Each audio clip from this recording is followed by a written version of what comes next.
bonjour, vraiment maintenant, c'est bon, ça y est. C'est à peu près setup, on va dire ça comme ça. Donc, le principe, on va faire donc Robobox, qui est une petite boîte qui fait donc des box, des boîtes de petits robots. Donc vous voyez là, c'est la première, je crois que ça écrit quelque part, oui. Chaque mois, c'est comme toutes ces box, ça existe pour plein de choses, la beauté, les plein de trucs, et ils font aussi pour les robots. Merci beaucoup pour le follow Hugo Strange. Et donc le principe c'est chaque mois ils envoient un robot à construire, de plus en plus difficile on va dire. Enfin en tout cas les premières box sont vraiment très orientées initiation, découverte, voilà pour faire découvrir les bases de la robotique et de la programmation. Donc là cette première box c'est une petite alarme. Donc on a des composants dans la petite boîte. Composants. Donc on voit, bon ici le premier truc que je l'ai ouvert tout à l'heure, hein, le premier truc que j'ai remarqué c'est juste que je reconnaissais le port Ethernet, juste là. Donc on a le câble Ethernet du coup, qui va avec, évidemment. Par contre il est très court, ça risque très vite de poser problème, c'est qu'il est très court. Bon, nous avons quoi, des petites LED, de résistance, ce genre de truc ici. Et là on a un autre plus gros bidule. Voilà, donc je vais bien sûr sortir ça de leur étui. On a d'autres bidules, des bidules un peu plus longs, voilà, de type câble. Ça dans du papier bulle, évidemment. Donc ils nous envoient une box à peu près tout en début de chaque mois. Si tu te foires à la première box, c'est vraiment pas fait pour toi. C'est exactement ça. Alors petit manuel, alors je sais pas, j'ai vu aussi, ils ont un site internet avec un forum. Dès que vous commencez à commander des box, vous avez accès au forum. Et dedans, vous pouvez discuter avec des gens qui ont également commandé les box et qui les ont également construites normalement. Si des explications, si vous tombez sur des problèmes, etc., ils répondent très vite. Donc les gens de la communauté répondent assez rapidement, mais aussi les gens qui ont construit le site et qui sont modérateurs peuvent répondre si vous êtes bloqué. Par contre, on est sur un manuel qui est en anglais. Et en plus, c'est marrant, la première étape, c'est d'aller sur leur site internet, enfin sur le site de Robobox, d'aller dans l'espace membre et de DL les drivers pour la carte. Ah bah voilà, j'ai réussi à me connecter ici. Donc, on va aller voir dans Forum. Je vais aller dans la mini-alarme, donc le premier mois. Instruction PDF, on va voir ça. Le manuel en français, je trouve ça trop chelou qu'ils envoient un manuel, seulement un manuel en anglais. Enfin, je trouve ça un peu bizarre. Mais bon, on va faire comme ça. J'aurais bien aimé avoir une version papier, tant pis, j'ai la version sur le PC. Donc là, ils nous disent que le modèle de ce mois-ci, c'est la mini-alarme qui vous prévient lorsqu'une personne s'approche. Vous voyez, c'est un détecteur de mouvement, détecteur de présence. Elle émet un son et allume une LED, donc notre bordel va sonner et va clignoter. Très bien, donc on va déjà vérifier qu'on a tous les composants. Alors, voyons voir. Si j'arrive à la sortir de là, on a une petite carte Robobox avec un petit plastique qui est... Non, j'ai cru qu'il était collé. Non, il protège les pics. Donc on doit en avoir une, on en a une, très bien. On doit avoir un buzzer aussi. Enfin non, ça c'est le capteur de mouvement, pardon. On a ça, qui est un breadboard. Voilà, on a un petit bidule comme ça. On a des petites LED. On a 2 LED. Est-ce qu'on doit en avoir 2? On doit en avoir une. Bon, on en a 2. J'imagine que c'est au cas où. Vous voyez, au cas où on fait des erreurs, on a de la pièce en rab. Ça, c'est plutôt bien. On a des résistances. Donc pareil, on doit en avoir une. On en a 2 ici. Très bien. Des pièces en double, moi, ça me va très bien. Donc oui, voilà, résistance. Toc. Et après, c'est tout un tas de fils. Mâle femelle et mâle mâle. On a, donc ils disent 5 et 4. On en a 5 et 6. On a de quoi faire niveau pièces, hein, franchement. Et on a un câble Ethernet qui n'est pas dans les pièces qu'on devrait avoir dans notre pack. Alors, nous vous conseillons de suivre pas à pas les étapes ci-dessous. Encore plus de détails sont disponibles sur teamrobobox.fr. N'hésitez pas à poster vos questions sur le site si vous êtes bloqué. Nous vous répondrons rapidement. Voilà, c'est ce que je vous disais. Ils répondent assez rapidement. Moi, ça a été le cas quand j'ai demandé des informations sur ma livraison. Donc, après, on passe ici. Donc, là, ils nous disent d'aller sur robobox.fr pour télécharger les drivers de votre carte. Donc, je vais aller faire ça. Alors, comment on fait pour télécharger? Ils disent que c'est où? On va aller dans le forum. On va aller dans la première alarme, instruction. Scratch 4 et le fichier firmware. Ah bah ça j'ai trouvé. J'ai trouvé. Voir. Oh là là, ça me fait peur. Qu'est-ce que c'est que ça? Hop. C'est allumé. Ça y est, c'est parti. Ok, bon alors les drivers sont installés correctement apparemment. C'est un truc pour les noobs en gros. C'est un truc pour les débutants, oui, exactement. C'est quel langage que tu dois utiliser? Je crois que c'est du C++. Après, ils disent brancher votre carte à votre ordinateur et télécharger le logiciel grâce au lien de la catégorie générale puis lancer. Alors, est-ce qu'il est fini de télécharger ce logiciel? Non. Alors, notez que pour toutes les étapes suivantes, la couleur des fils indiquée sur le schéma n'est là qu'à titre d'exemple. Vous devez donc définir votre propre code couleur en fonction des fils à votre disposition. Qui ne laisse, on a du libre arbitre. Hein. C'est pas mal comme concept ce qu'ils font. Ouais, c'est pas mal du tout. N'hésitez pas à aller voir sur leur site, hein, Robobox, si ça vous intéresse. Si ça vous intéresse. C'est bien expliqué. Enfin, leur site est assez sobre, il est bien expliqué, c'est pas mal. Ils vendent ça assez cher. C'est 90 € les 3 box, oui. Moi, faut savoir que le site me les a envoyés gratuitement, ils me les ont offerts.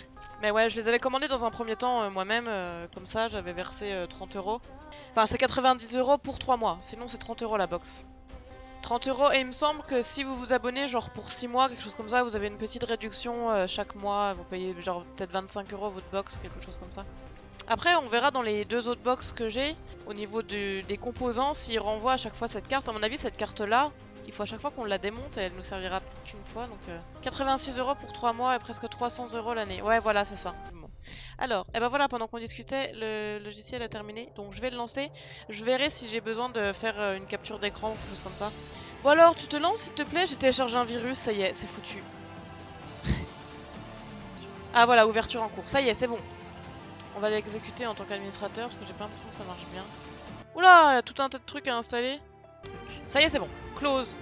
On va lancer le logiciel. Application de bureau. C'est parti. Alors donc sur le logiciel, il y avait juste un truc à faire. Aller dans Tools, Outils, Port, nom de la caméra. Mais j'en ai deux des caméras, comment je fais? J'en ai deux des petits bidules. Oh là là, je sais pas. Je vais prendre celle-là. Oh là là, ça y est, ça commence les problèmes. Cliquez sur Files, Exemple, Basique. Okay, donc là, je fais 2-3 trucs. C'est vrai que vous voyez pas, c'est pas top, mais. Et bling. Oh là là! Okay. Cliquez sur Upload ou Téléverser. Je téléverse. Je suis en train de faire une compilation là. Compilation du croquis. Croquis utilise 930 octets. 2% de l'espace de stockage du programme. Le maximum est de 32 256 octets. Ok, maintenant ça doit clignoter, donc ça clignote bien. Ok, on ferme tout ça, le logiciel, je débranche la carte.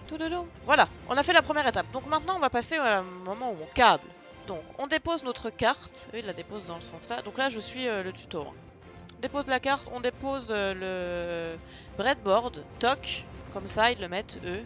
Alors, sur cette dernière, le courant circule le long des axes 1 et 2, donc les sorties se trouvent à l'avant et à l'arrière de l'appareil. Très bien. Alors, positionnez votre capteur infrarouge de façon à avoir les encoches à votre droite. Infrarouge. Ok, j'imagine que les encoches duquel il parle, c'est celle-là. Ça me dérange, cette caméra est nulle. Cette caméra ne veut... Ah non, cette caméra ne veut pas. Je crois que je vais échanger les deux caméras.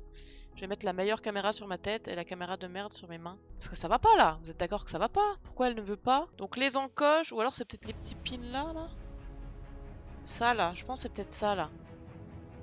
À votre droite. Branchez 3 fils de connexion mâle-femelle dans le capteur de mouvement. Nous appellerons le fil du haut A, celui du centre B et celui du bas C. Ah! Ok. Alors, prenons 3 fils. On peut les séparer, je pense que c'est pas une bonne idée de les séparer. Donc les petits picots, on va mettre les femelles sur le détecteur de mouvement. Je sais pas, je suis pas sûre. Hein. On est d'accord que je suis pas sûre de ce que je suis en train de créer là. Alors, touc, tac, ok. Je l'éclipse.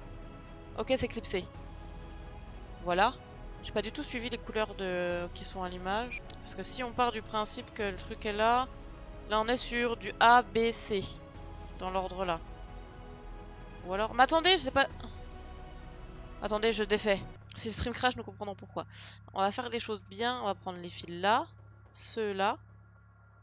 Et on va les mettre... voilà, le jaune. Le jaune, ça sera A. Toc. Mais là, il y a une espèce de petit bidule chelou. Je sais pas trop comment ça marche. Hop, hop. Et... Oh là là, ça veut pas s'encastrer. Ça veut pas s'encastrer. J'ai l'impression que tu désamorces une bombe. Je suis en train d'en créer une, je ne la désamorce pas. Voilà, voilà ce que ça donne, je crois. Hein. Donc là, on va dire que notre fil jaune c'est A, le vert c'est B et le C c'est C. Non, le bleu c'est C, pardon. Ok, alors après, branchez la LED sur les 2 colonnes les plus éloignées de la breadboard.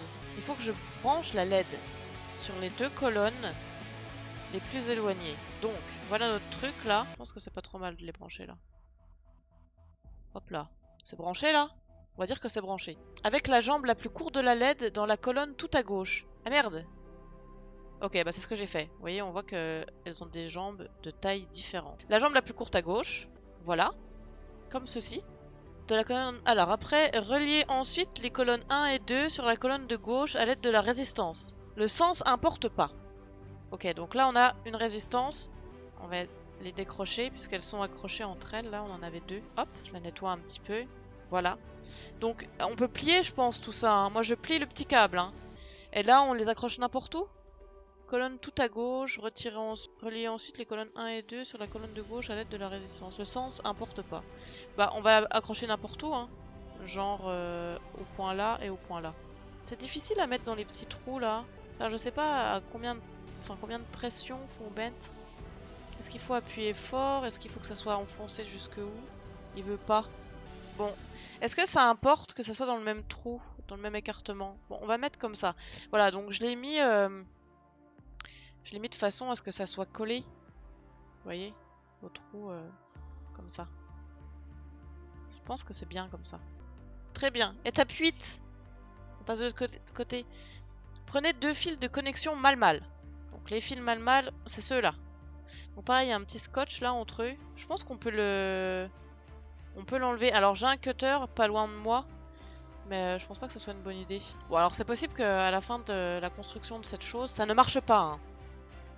C'est probable qu'il y ait des petits problèmes de connexion. Enfin, de connexion. Si, de connexion. De connexion de câble, 3 jours plus tard. On va en prendre 2. Bon, j'ai fait une bêtise, je suis pas sûre que ce soit trop worse, mais j'ai pris 2 câbles qui se ressemblent beaucoup, niveau colorimétrie.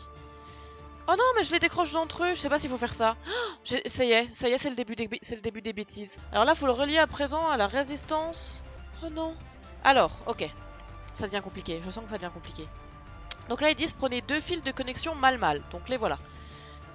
Et reliez à présent la résistance à l'un des pins GND de la carte Uno. Pour relier la résistance... Mais attendez, fil noir, ils disent c'est le pin GND, c'est le truc terre. Ah c'est là, ok, GND, j'avais pas vu. Donc je vais juste prendre... ici on a le truc GND, je branche et je vais aller brancher du côté là-bas aussi. Hop. Là, ça me paraît bien. Pro-stream. Mais non, mais ça aurait été bien que ce soit net, mais ça ne l'est pas. J'y peux rien. Je pensais avoir une caméra de qualité, c'est pas le cas. Elle est bête. Elle est full bête. Elle est complètement bourrée. Ok, bon tant pis. On n'aura pas ce qu'on veut, c'est pas grave. Donc on a essayé de faire comme ça, de brancher. Je pense que c'est ok. Retirez ensuite la jambe la plus longue de la LED à notre carte. Quoi? Reliez ensuite la jambe la plus longue de la LED à notre carte Uno. Du côté digital, prêt. Oh, mais attendez, relier la jambe la plus longue, c'est-à-dire que... Comment ils veulent que je fasse? Ça peut pas du tout marcher. Regardez sinon... Oh là là. Oh là là. Près de l'inscription 5. L'inscription 5. Oh là là. Mais le câble, il est tout tordu. Oh non, mais on peut pas faire ça. Parce que sinon, mon truc qui est relié à la terre, là, ça va pas du tout. 5, c'est où? C'est là? Bon alors attendez, je décroche une jambe et je mets tout près du 5. Oh là là, mais ça va tout tordre. Je tords tout. On va voir si ça marche, je tords tout. Oh, ça veut pas se tordre. J'essaie de tordre, ça veut pas. Ça ne marche pas. Attendez, hop là. Ah, j'ai réussi. En tordant bien fort, ça marche. Ensuite, la jambe la plus longue de la LED à notre carte.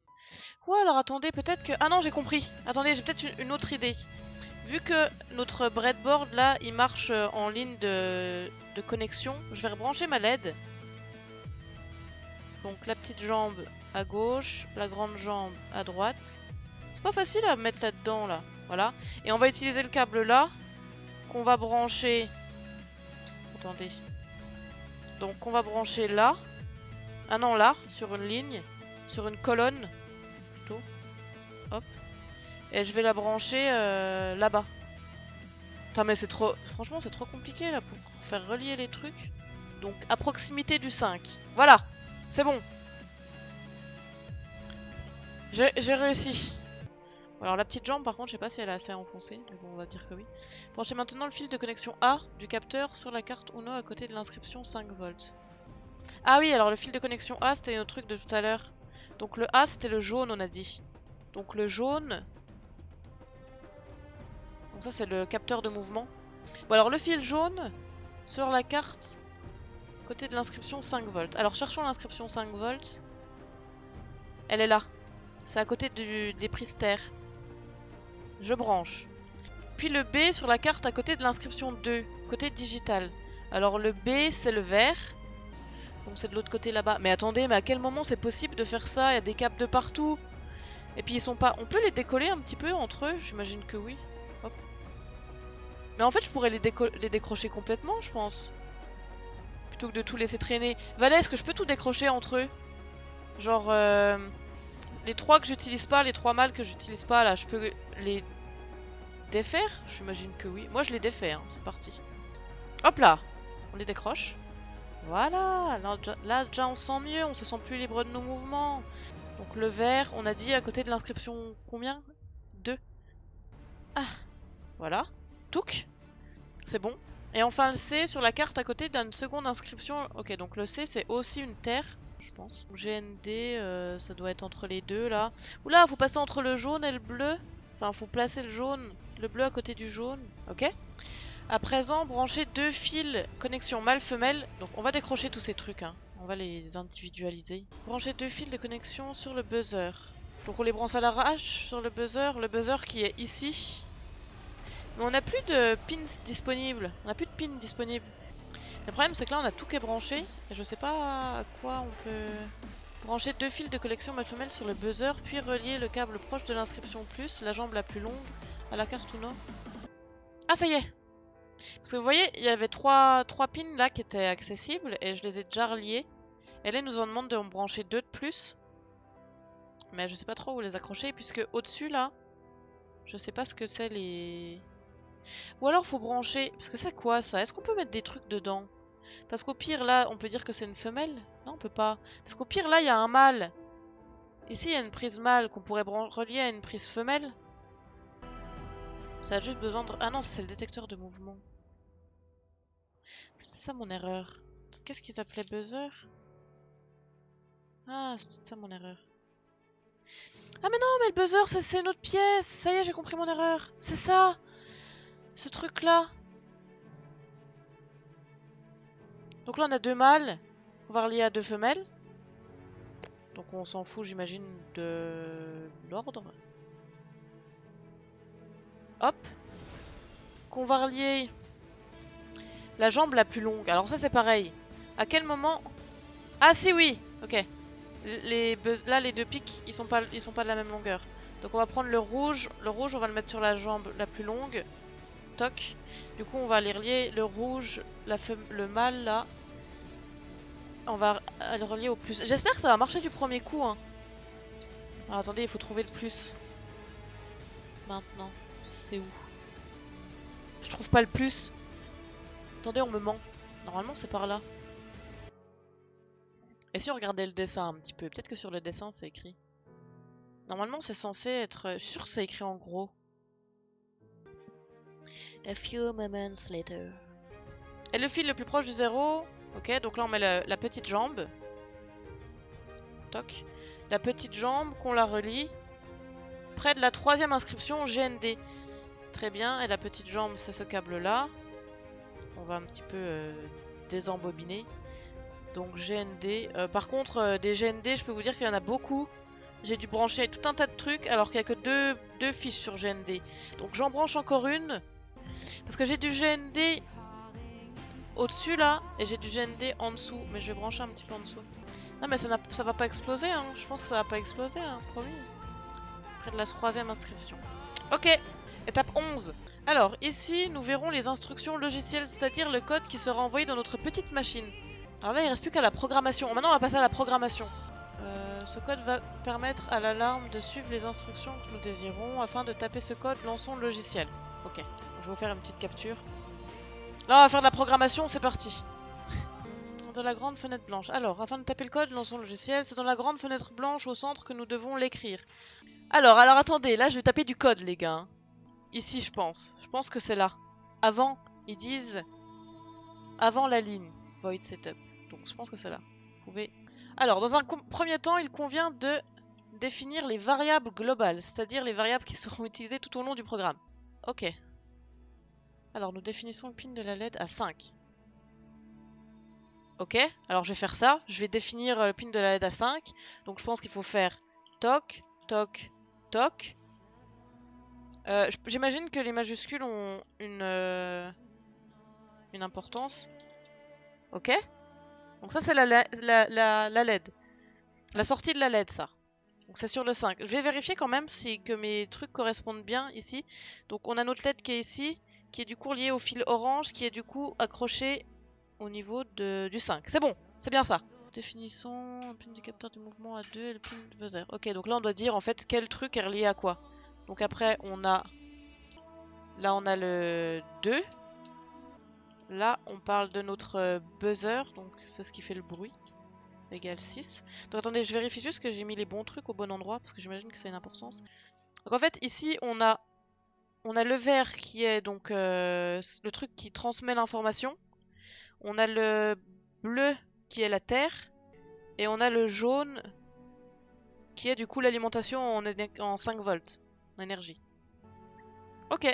Nous informons aussi la carte pendant que les informations relatives à la LED passeront par le port 5, celle du capteur de mouvement par le port 2 et celle du buzzer par le port 6. Ok, donc ça c'est les trucs que je viens d'écrire, j'avais bien compris. Le symbole // que vous voyez à côté du code indique un commentaire, c'est-à-dire un texte qui est ignoré par le programme mais qui me permet de rappeler du sens. Ah! Donc là par exemple, je peux me dire, c'est des slash normaux ou //. Donc là on s'en fout, ça c'est genre du brouillon.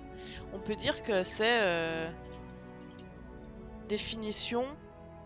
Donc le 5, c'est sortie LED. // définition. Est-ce qu'on peut mettre des accents ou est-ce que c'est comme sur le logiciel de SIG où il faut pas mettre d'accent sinon ça fait planter tout le bordel? Je pense pas. Capteur de mouvement. Hop. Et // le 6. Le 6 qui est notre buzzer. Voilà. Alors, on pourrait aussi ajouter const devant int lors de la définition de ces variables pour indiquer que la valeur de ces variables ne change pas au cours de notre programme. Ouais, genre ça, les pins ne changera pas, c'est des constantes, ok, très bien. Est-ce qu'on veut le faire vraiment? Je sais pas. Le capteur de mouvement a 2 états. Low, lors d'une absence de mouvement, height, lorsqu'un mouvement se produit. Ok. Si je fais des grosses erreurs, de toute façon, vous criez. Donc alors après, on va écrire là. Je crois qu'il faut écrire là après. Ici même. Donc ça c'est le setup pour dire une fois que maintenant qu'on a mis les constantes, les trucs qui bougent pas, on met les trucs qui bougent dans le setup là. Donc là on va expliquer. Nous initialisons à low. Enfin nous initialisons la variable val à 0. Nous verrons son usage plus tard. Très bien. Alors la fonction setup est toujours présente lors de la création des programmes. Elle permet d'expliquer au programme les paramètres généraux. Ouais, ok. Par exemple, nous définissons la façon dont la carte doit réagir avec les capteurs. Indique que l'information sort de la carte vers la LED. Ok. Donc ici, pour dire que l'information sort de la carte vers la LED, il faut nous mettre un truc comme ça. Parenthèse LED, virgule, output. Output. Output. Voilà. Ça met des jolies couleurs, c'est plutôt sympa. Hein. Avec les espaces, pas dans les noms de variables. Ok. Ok, après on refait pareil là. Sauf que ici, je sais pas si... Non, je dois pas mettre d'espace, je crois. Ici, on parle maintenant de l'input pin. Donc là, j'imagine que c'est là-dedans qu'il faut faire attention à pas mettre d'espace, non? Genre... C'est trop bizarre, dans l'explication, ils mettent un espace ici, mais ils en mettent pas ici. Nous, on va faire comme ils disent dans la présentation, je pense. Par contre, ils mettent plein d'espace aussi. Genre, c'est pour faire plus aérien. Donc voilà, là, on dit que la LED, c'est une sortie. Là, on dit que c'est une entrée, c'est le capteur d'entrée. Et là, on dit que le pin du buzzer est une sortie, qu'on envoie l'information. Ok. Et ça s'appelle speaker. Et là, on dit que c'est output. Un petit output. Et là, pareil, ils mettent un espace alors que... Bon, on va mettre des espaces à chaque fois. Je le sens mieux. Je le sens mieux avec des espaces. Et on met 2 points. Il faut pas d'espace, sinon tu auras une erreur, il va falloir repasser derrière. Pas d'espace dans le nom des variables. Je me fais disputer. Super. Super, super. Voilà. Maintenant, on va passer à l'écriture de notre première fonction. Donc, je pense que c'est là. Non, loop, je sais pas trop ce que c'est. Ça, on va le laisser comme ça et on va écrire en dessous maintenant. Genre, on va écrire ici. Ah, là. C'est ça le problème. Il faut que je fasse ça. Sinon, ça marche pas. De jouer un son pendant une certaine durée et une certaine fréquence. Oh, trop bien, on va pouvoir mettre des fréquences aléatoires, genre faire un bip bip bip bip bip bip bip bip bip bip bip bip bip bip bip bip à l'infini. La fréquence en Hertz définit si le son doit être aigu ou grave. Ah ouais, putain, ça peut aussi définir ça, cool. Ainsi, notre fonction aura la forme jouer son, durée, fréquence. Et nous pourrons changer ces paramètres à notre guise. Ok. Donc, on va mettre void joue son. Et là, alors je sais pas si je dois écrire ça ou si je dois aller... Eux ils le marquent comme ça. En vrai les parenthèses crochets, je sais pas trop ce que ça veut dire. Pendant combien de temps on veut que ça sonne? Du coup on a dit que c'était... C'est quoi c'est des secondes j'imagine. Fréquence en Hertz. Je sais pas... Bon, on va suivre ce qu'ils disent. Pour le coup parce que... Une période là... Alors ouais. Ok. Ok. Donc là j'arrête de faire ça. Et ici on va remettre ça. Donc ça doit être la fréquence, j'imagine. Enfin la durée quoi. Oui, fréquence, durée. Et là on refait ça. Bah on a ouvert une parenthèse, on l'a jamais refermée aussi, c'est pas un problème ça? Ah ok, je comprends. Après ils en referment plusieurs.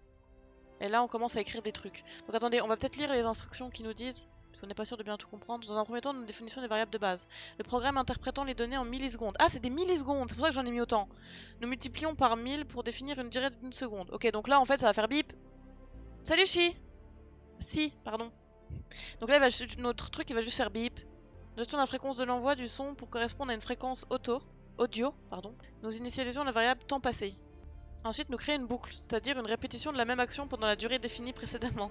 Donc là, on va savoir si ça fait bip, bip, bip, bip, ou si ça fait bip. Alors, là par contre, ça devient plus compliqué. Hein. Là, c'est pas la même. Là, il faut dire que le buzzer, il se met en route. Toc. Alors là, je comprends pas forcément ce que je suis en train de faire, mais on va rechercher. Demander au buzzer de se mettre en route. Donc là, il se met en route. Digital write. In speaker. Ok. Voilà, go. Nous attendons quelques millisecondes. Donc là, après, on va le faire attendre quelques millisecondes. Donc, genre un truc où on se rend pas trop compte, finalement. Alors, pas d'espace. On m'a dit pas d'espace dans les trucs. Je sais, hein, j'ai bien entendu, j'ai retenu. Par contre, eux, ils en mettent, donc moi, j'en mets aussi. Perso, je pisse que dalle. Bah, je croyais que c'est un truc Nintendo Labs. Non, non, c'est Robobox. Pour quelqu'un qui débute en programme, c'est vachement mal fait car ils n'apprennent pas pourquoi ils font telle ou telle chose. Bah si, justement. Mais plus pour faire ton truc simplement. Bah moi je trouve que j'ai appris des trucs, enfin... en fait je comprends chaque ligne de code. Ok, c'est bon, ça y est, j'ai trouvé. Après, attendez, qu'est-ce qu'on vient de lui faire faire là? Là on vient de s'éteindre, ok. Après on refait la même truc. Là on leur fait de nouveau attendre. Genre, on peut faire un CTRL-C, CTRL-V là-dessus? Oui. Tu attends. Tu arrêtes. Et après... Enfin, nous indiquons que la durée d'activité de notre buzzer a augmenté. Et là, après, on referme la boucle. Alors là, il faut qu'on le referme 2 fois, puisqu'on l'a refermé. On en a ouvert une là, ouvert une là. Ah bah voilà, c'est bon. Elles sont refermées en fait. Du coup, c'est ok. Je crois que c'est bon. Nous répétons cette étape jusqu'à l'écoulement de la durée. Ne vous inquiétez pas si vous ne comprenez pas tout ce code, ce n'est que notre première leçon, nous aurons largement le temps de revenir sur ces structures et sur ces commandes pendant les prochains mois. Voilà, donc ils disent, vous inquiétez pas, peut-être que vous comprenez mal, c'est pour plus tard. Donc là on a le droit à un petit schéma qui dit démarrage de programme, genre tu démarres le programme. Deuxième choix c'est tu vois un mouvement oui ou non. Sinon ben tu fais rien, tu redémarres le programme à l'infini. Et si oui, t'allumes la LED, t'allumes le buzzer, t'éteins la LED, t'éteins le buzzer. Tu reviens à voit-on un mouvement? On voit un mouvement? Oui. T'allumes la LED, t'allumes le buzzer, t'éteins la LED, t'éteins le buzzer. On revient, est-ce qu'il y a un mouvement? Il y a un mouvement? Non. T'éteins le programme. Alors, écrire le cœur du programme, c'est-à-dire une boucle sans fin, un processus qui se répète indéfiniment. Nous allons tout d'abord associer votre variable comme val à l'état de notre détecteur de mouvement, c'est-à-dire height si un mouvement se détecte et low si un mouvement si aucun mouvement n'est détecté. Ensuite, si notre machine détecte un mouvement, c'est exactement ce que je viens de dire en fait. Truc de l'infini, là on va toucher à l'infini. Si notre buzzer, enfin notre détecteur de mouvement, il nous dit « Ah, il y a quelque chose qui bouge !» Donc là, on allume la LED. Je crois, hein. Hop. Après, on va allumer le buzzer, j'imagine. Ah non, jouer son. Oui, bah c'est ça. Là, on allume le buzzer. On dit « Fais du bruit pour m'avertir de la présence d'un humain dans mon appartement. » Et là, on lui dit « Fais ça pendant tant de temps. » Hop. Après, on dit « C'est OK. » On referme cette parenthèse. On referme ceci. Voilà, donc là, on lui a dit de jouer le son pendant 0,3 secondes à 160 Hz. Donc, on écrit ça. Bon, bah, j'appuie sur la petite flèche. Quelle petite flèche? Enregistrer, j'imagine. Ah, on fait enregistrer là. Je sais pas trop où je l'ai enregistré, mais je l'ai enregistré. Ah oui, mais du coup, maintenant, il faut la téléverser. Alors, attendez. On va reprendre ça. Téléversons. C'est parti. Ok, donc là on va voir si ça marche. Votre carte branchée recevra ainsi l'ensemble du code et sera prête à l'utilisation. Après quelques secondes de calibration, votre alarme détectera le moindre intrus. Vous pouvez régler la sensibilité de votre alarme en bougeant les alarmes se rendent trop souvent, ajustez leur position jusqu'à trouver le comportement idéal de votre capteur. Ça téléverse. Oh non, ça n'a pas marché. Val. Oh, c'est ça. C'est ça qui pose problème? Oh non, ça y est, c'est le début des problèmes. Oh là là, oh là là. Ah non, c'est là. Qu'est-ce qui se passe? Vas-y, je git push. Non, ça marche pas. Il comprend pas ce que c'est Val, j'aurais dû faire une ligne Val. Relie tes lignes une à une. Au secours, au secours, au secours. Attendez. Ah, je sais, peut-être qu'il faut que je fasse ça. Ah, mais LED, pourquoi LED? C'est pas LED, c'est LED. C'est ma LED le problème. Ah, j'ai une autre erreur. Joue son, joue son, joue son. Joue son, c'est parce qu'il n'y a pas de majuscule, il faut une majuscule, sinon ça fucked up tout le truc, c'est ça? Ça a clignoté, est-ce que vous avez vu? Regardez ça. Par contre, ah, ça sonne. J'entends. Ça sonne vraiment pas très. Faut qu'on mette plus fort. C'est où le son? C'est ça, non? 300. C'était quoi là? Et si on met fort, genre 600 en transvase? C'est bon! Eh! Alors c'est bizarre, hein, la fréquence à laquelle il sonne. Bip bip! Et venez voir si on fait 400. Du coup là ça va faire un son plus aigu, plus grave. Je sais pas trop dans quel sens ça marche. Ah, ça c'est mieux ça! Ça me plaît plus. Alors attendez, on va faire quelque chose. Je m'attends prête après. Travailler avec nous. Ah, mais quel enfer! Mais qu'est-ce que. J'ai construit un monstre! J'ai créé un monstre devant le bol à croquette de Shadow. Ah ouais! Oh, attendez, on va essayer de faire du morse. On va essayer de dire SOS en morse. Ah, c'est parfait, SOS en morse. Alors attendez. SOS en morse, c'est genre long, long, long, court, court, court, long, long, long. Ah, je sais pas, ça y est, je suis perdue. 3 courts, 3 longs, 3 courts. Ok. Et il faut l'arrêter, hein. Comment on fait pour l'arrêter? Attendez, il y a un bouton là, ça sert à quoi? Est-ce que faudrait pas recopier genre tout ça? S'il y a du bruit. Voilà, en fait, c'est juste ça. C'est s'il voit un mouvement, il joue son. Ouais, en fait, c'est juste cette ligne-là, finalement. Il attend un petit peu. Si je fais ça, enfin, 3 courts, 3 longs. On va voir ce que ça fait en faisant comme ça. Moi, je sais pas. Hein. On teste. Annule, annule.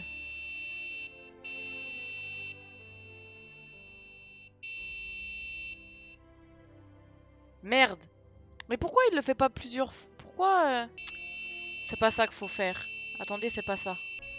Je lis pas le chat 2 secondes. J'essaie un truc, parce que je sais que vous devez tous me donner les réponses, parce que vous me trouvez stupide de faire comme ça.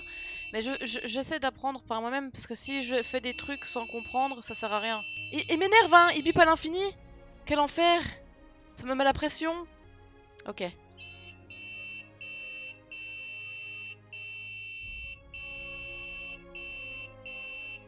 Eh, c'est bien là. Ah non. Il continue. Ah mais c'est parce que j'ai encore bougé.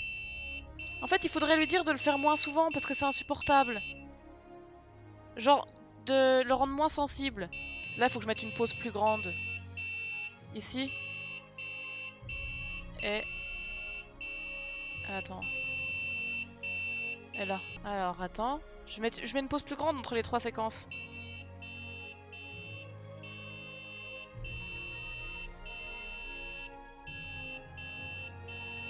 Eh, c'est bien, non? Moi, je pense que si je devais demander de l'aide à quelqu'un en morse, je ferais exactement ce code-là. Hein.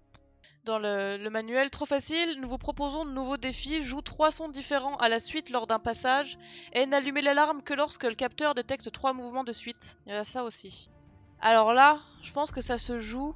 En fait, c'est là, si elle détecte un mouvement, si Val, il est comme ça. Alors attendez, faut peut-être qu'on modifie plus haut.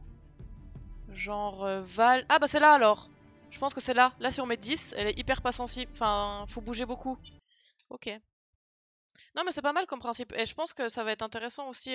Genre là, avec le robot articulé, ça sera mieux parce qu'il y aura pas de bruit parasite et il y aura pas un facteur un peu aléatoire qui est le détecteur de mouvement où on sait pas exactement qu'est-ce qui détecte pas, quel Enfin, voilà, on savait pas trop à cause de ça si notre programme marchait bien. Là, au moins, avec un truc fixe qui fera des hauts bas gauche-droite, il y aura pas de capteurs extérieurs qui peuvent modifier les résultats. Donc je pense que ça va être pas mal aussi pour le bras articulé. Voilà, voilà. Bon, bah sur ce, bonne soirée, merci d'avoir regardé. C'était marrant, je pense. Je pense que c'était une bonne découverte. Moi, ça m'a plu en tout cas, même si j'ai pas été très réactif parfois sur le chat, j'arrivais pas à faire deux choses à la fois.